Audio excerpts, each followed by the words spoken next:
Assalamualaikum warahmatullahi wabarakatuh. Bismillahirrahmanirrahim.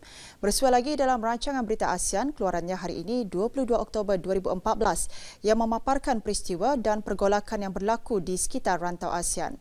Berita ASEAN malam ini dimulakan dengan keberangkatan ke bawah Duli Yang Maha Mulia Paduka Seri Baginda Sultan dan Yang di-Pertuan Negara Brunei Darussalam ke Jakarta, Indonesia bagi menghadiri upacara pelantikan rasmi Presiden Republik Indonesia yang baharu.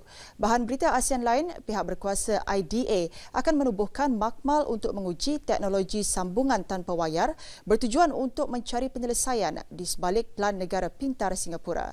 Bersama Hajah Haminah Duraman untuk mengikuti laporannya.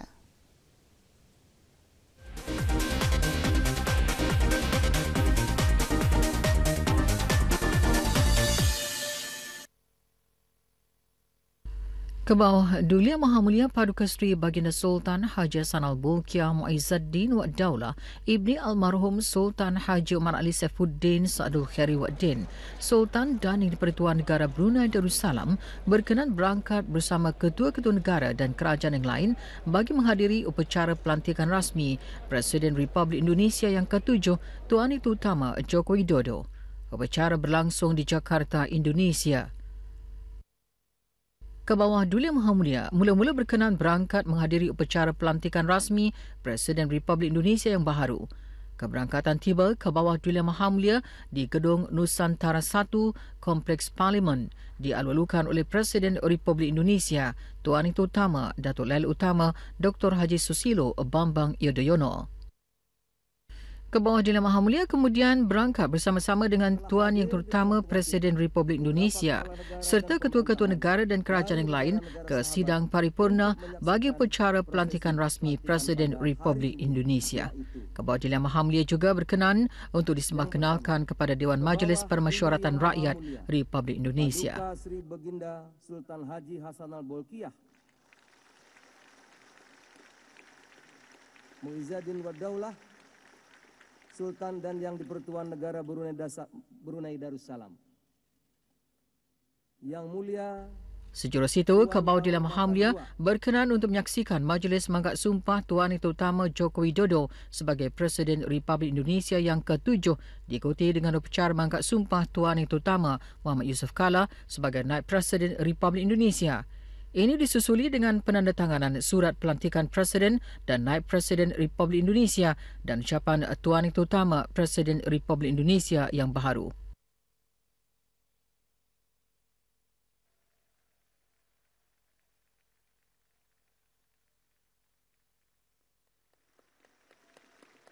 Selepas upacara pelantikan rasmi ke bawah Duli Yang Maha Mulia berangkat bersama ketua-ketua negara dan kerajaan yang lain beredar bagi majlis santap bersama Tuan Yang Terutama Presiden dan Tuan Yang Terutama Naib Presiden baharu Republik Indonesia.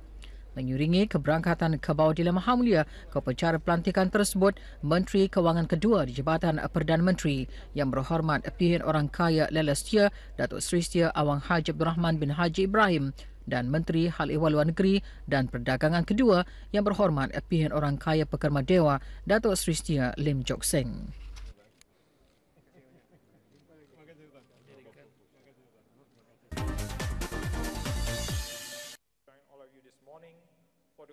Di Singapura, pihak berkuasa pembangunan Infocom atau IDA akan menubuhkan makmal untuk menguji teknologi sambungan tanpa wayar. Ia bertujuan untuk mencari penyelesaian di sebalik Pelan Negara Pintar Singapura. Menteri Penerangan dan Perhubungan Yaakob Ibrahim mengumumkan penubuhan makmal baru itu untuk menguji rangkaian teknologi HeadNet masa kini. HeadNet menawarkan penukaran lancar di antara pelbagai jenis sambungan tanpa wayar. Ini bermakna piranti yang bersambung sebagai contoh telefon bimbit yang mempunyai 4G resepsi lemah akan menukar lebih cepat kepada sambungan Wi-Fi tanpa kehilangan servis dan di sebaliknya.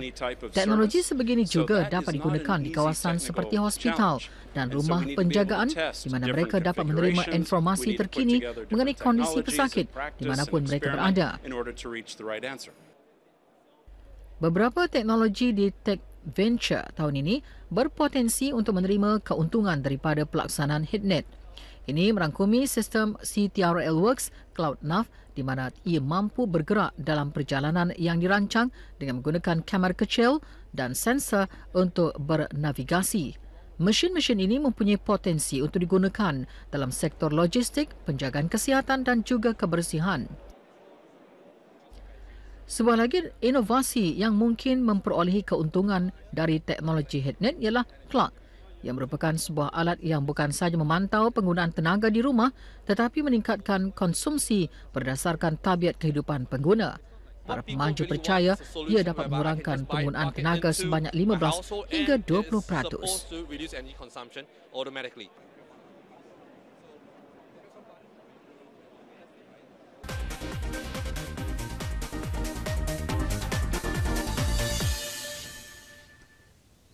Auda Berita ASEAN malam ini juga mengongsikan berita menarik yang lain. Lembangan Meliau di Sabah yang masih kekal dengan alam semula jadi yang belum diteroka terus menjadi tumpuan para pencinta flora dan fauna dari seluruh dunia. Manakala di Thailand, anak-anak pekerja asing mendapat perhatian dari pihak kerajaan dan swasta serta pendidikan mereka tidak diabaikan. Teruskan untuk mengikuti berita ASEAN dan laporannya bersama Hajah Aminah Duraman.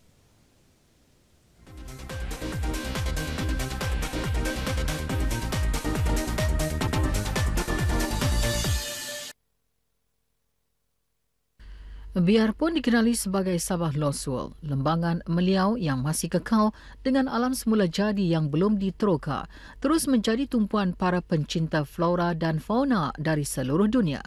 Malah kawasan konservasi yang menyimpan pelbagai rasa sumber alam semula jadi ini turut menjadi destinasi pilihan pelancong. Terletak di selatan Sabah, kawasan yang dikategorikan sebagai satu daripada pusat biodiversiti di negeri ini turut menjadi pilihan para saintis dari dalam dan luar negara kerana kepelbagaian spesies flora dan faunanya. Sehubungan itu, Pengerusi Lanskap Malaysia Tun Jane Abdullah menyuruh rakyat di negeri ini memelihara khazanah alam ini yang mampu memberi pulangan positif kepada masyarakat setempat dan ekonomi negeri serta negara.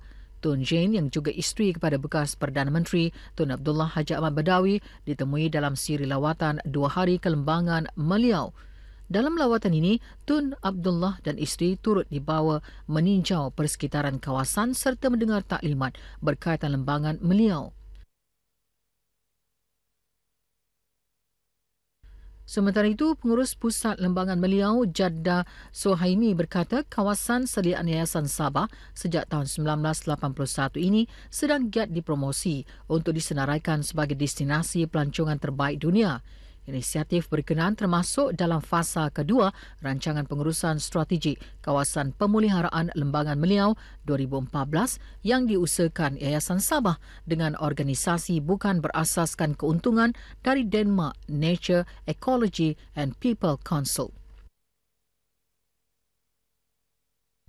Berkeluasan lebih 100,000 km persegi, Lembangan Meliau mempunyai kira-kira 1,806 spesies flora, 86 spesies mamalia dan burung serta terkenal dengan air terjun 7 tingkat dengan ketinggian 80 kaki selain tasik air tawar linumusut terbesar di dunia.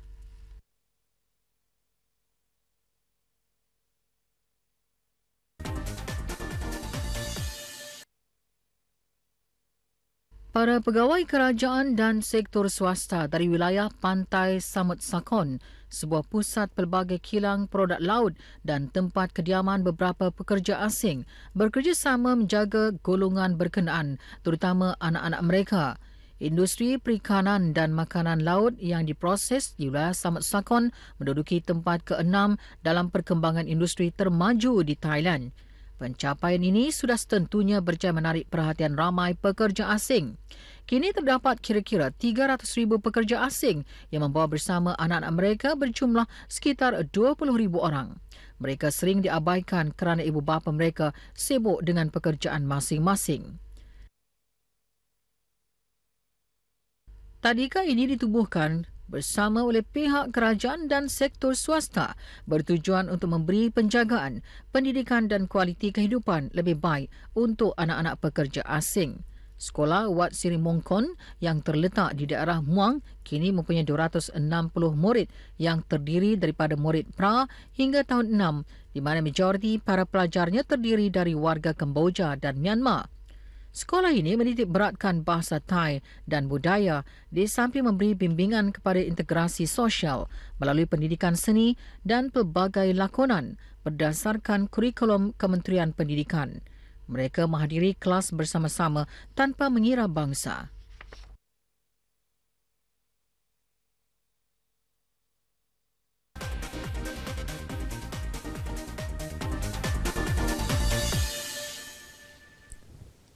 Hingga di sini dulu pertemuan kita dalam Berita ASEAN malam ini. Bertemu lagi minggu hadapan pada hari dan waktu yang sama. Untuk mengikuti Berita ASEAN, anda boleh layari video portal melalui laman web www.rtbnews.rtb.gov.bn. Assalamualaikum warahmatullahi wabarakatuh. Salam hormat dan selamat malam.